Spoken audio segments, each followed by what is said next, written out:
Senator Risa Ontiveros said a draft resolution is now circulating in the Senate, citing former justices' advice on how to move forward after the Supreme Court declared the impeachment complaint against Vice President Sara Duterte unconstitutional. Here's the report.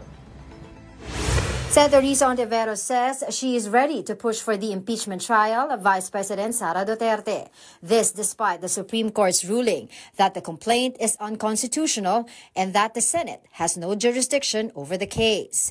Senate President Chis Escudero had earlier warned that a constitutional crisis could erupt if the Senate insists on holding the impeachment trial. But Ontiveros said they will make sure that doesn't happen. Wala namang may gustong magkaroon ng constitutional crisis ni political gridlock. Kaya nga talagang binubuno namin these days, these weeks, kung papaano tamang dapat kumilos ang Senado. At lahat nito ay pinag-aaralan namin sa ngayon at ihahain namin ng kompleto pagdating sa plenary sa August 6. As of now, Ontiveros has signed a draft resolution authored by Senator Kiko Pangilinan, urging the Supreme Court to reconsider its ruling on the impeachment case against the Vice President.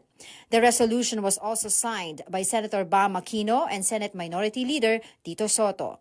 It emphasizes the statements of former justices who opposed the Supreme Court's decision. Nagsasite po siya ng mga references sa ilang mga dating justices na nagbibigay ng payo kung paano, ilang mga gabay kung paano pwedeng mag-move forward.